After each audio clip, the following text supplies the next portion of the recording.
It's not a quick speed shop. I got the boogie van in the shop here. I'm working on the interior. Up there, I'm going to put some ceiling action in it. It was just had some foam before. Now it's got a wood ceiling. And I'm going to trim around the doors and kind of get it buttoned up. I left it like 3/4 of the way done last year. Ran out of time before the power tour. And guess what? Once again, it's like 3 weeks to the power tour now. So I've got to get this interior done from last year, finish it up, and get this thing ready to rock and roll. We're going on the power tour 2024. So let's get the van and see what we got to do to it to get it ready. Because of all my other projects, my C10 and stuff, I'm spending money like crazy, so I got to go with some free options. And I've got this Hardy board or whatever it is. I don't even know what it's called. Maybe we can find a sticker. What's it? Down here is a sticker. I got this stuff out of the trash a while ago. Yucca board. It's like hard cardboard-ish stuff. But usually it's smooth on one side. It's like an underlayment or something. I don't know. But I'm going to put this side, this little bit rougher side out. It looks kind of like oldish wood stuff. And we're going to make that into a headliner for the van because it's flexible to bend. And right now you can see I've got foam in here. It's kind of dark. Maybe you can, it's hard to tell. But it's got foam in here. It's white 1-inch foam that goes up in between the steel slats of the roof. Here's this metal. And I used some foil tape to hold it up and held it in there. Now I did the power tour and all that last year. I've been driving about 15,000 miles with this stuff. It's holding up good durability wise, but I do want to finish it off because it's, you know, it's styrofoam. It's not durable. If you hit it, you tear it and all that. So I've got my carpeted headliner up here in the front with the stereo and the CB and a couple of speakers. We're going to slide up into that somehow. And then the carpet here along the edge just kind of is hanging right now. So the wood is going to go and tuck in behind that. And then I'm going to put some trim boards around.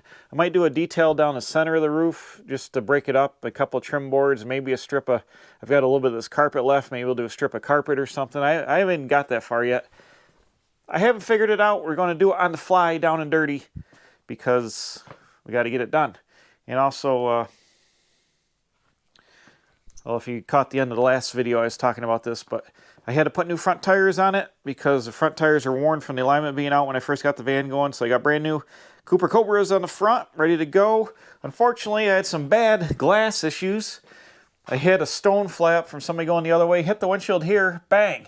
And now it's cracked to about here. Luckily, it stopped for now, but I doubt it's going to stop in the long term. Probably when it gets cold out, it'll crack some more. Or, I don't know. Right now, it's not really a problem, so I'm going to leave it for now. Is what it is. And I also hit a stone and broke one of my freaking mint new old stock fog lights here. This is one of the best sets I have. I really like the way the lenses are, but completely smashed. That's a bummer. I've got these guys I put on. I can't remember if I said, I think I did them off camera, but they're Sears and Roebuck from 78, new old stock clear ones. So can never have too many lights on the front of your buggy van. So we got 4 driving lights, but it's a bummer about that orange light over there.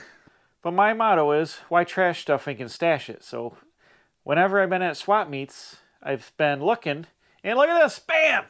In stock, multiple sets, multiple sets. Look at this, $2, $5. All these old vintage fog lights, brand new groats in the box. Look at that, quartz halogens there, groats over here. I've got all kinds of fog lights to swap them out if I have to. What do these say? Fireworks, those are super cool. DOT, see if there's a year on it. They're from Chase Picken. Look at that, 983. 1983 from Chase Pickens. They're $20. Oh, made in Japan. But new old stock fog lights in stock. Chase Pickens was like a Home Depot stash style like hardware store that the Wegmans grocery store line owned. They're out of business. They've been out of business for 10, 15 years, but that's funny. New old stock from 1983. What are these groats up here? So you can figure this out. Quartz halogen. Groat. These might be a little bit newer. Can't see a date on here anywhere. But how cool is that? Wait a minute. Got a DOT on the side SE. Quartz halogen. Anyways. New old stock. Well, these Champs. Got some Champs ones here. Auxiliary. These are old school as well. Where are they made from? Made in China. Printed in Hong Kong. So these are probably a little bit newer, these Champ guys. But these I'd say are the winners right there, the fireworks. I'm going to save them for a special occasion. I do have this random guy. They could change the lens out, but then it won't match with the one that's up there. So I think we'll just leave her for now, cracked. And if it falls out, then I'll change them out. But I was looking, I thought about getting some KC daylighter rectangular fog light covers for it. And KC really doesn't make the rectangular ones anymore, so new old stock ones, they're like $300 on eBay for a set of like new old stock vinyl KC rectangular fog light covers. Like $300. I couldn't believe it. Holy shamoly. Won't be doing that. Won't be doing that on the front of the van. So that's it. With that stuff, I got sidetracked talking about lights, going off in a glory hole there about lights, or what? That's not the word, not glory hole, a rabbit hole. Don't be in the glory hole. You're not going to like what's going to happen. Talking about the rabbit hole, went down the rabbit hole of fog lights. So let's get out of all the holes and get back to the headliner. Unfortunately, the roof is wider than 4 foot. These pieces over here, they're 4x8. The roof is wider than that, so I'm either going to have to put one down each side and have a span down the center, or we do it this way, the long ways, and have a seam, a couple of, it's going to be probably 3 seams anyways. My foam's coming down, that's why this chrome tape's pretty good, but eventually it's going to start sagging, so that's why I got to do this. So I'm just going to try to measure and see which is the best way to lay these out.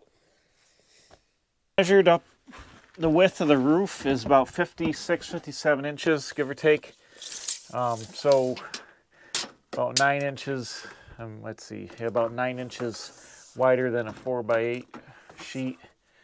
So not a lot to gap in the center.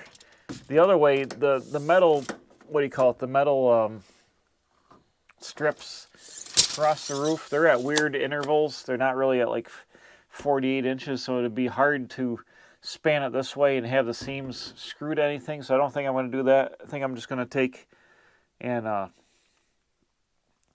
put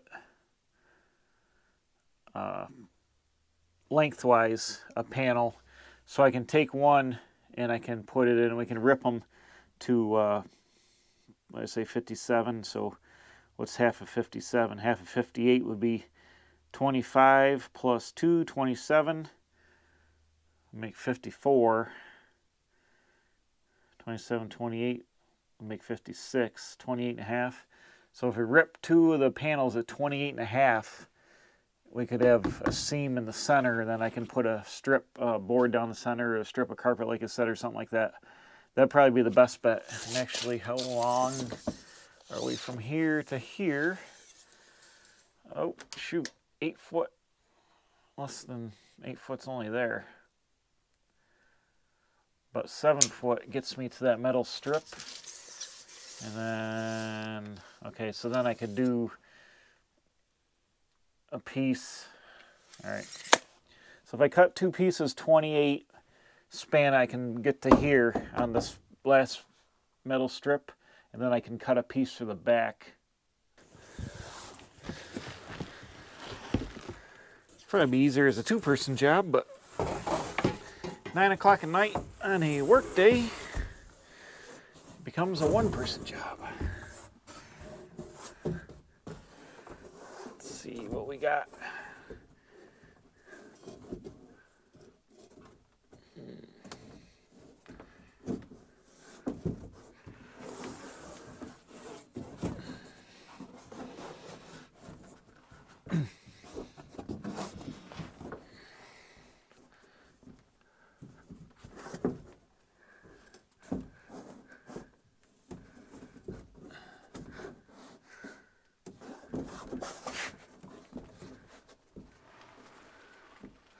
We're going to have a little gap. Let's see why. Hold on.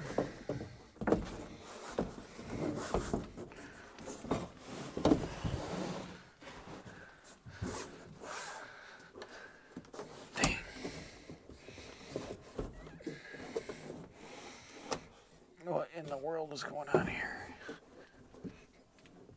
Best scenario, but it's what we got to work with.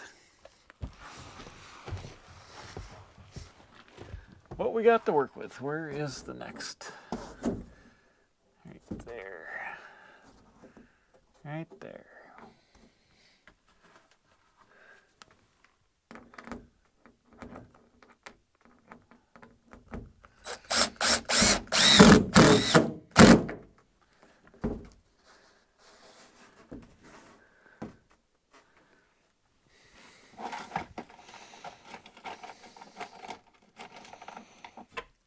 This isn't the van life channel. This is like, let's get it together channel. It's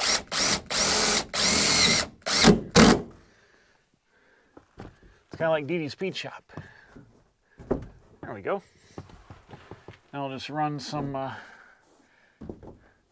couple more screws down it.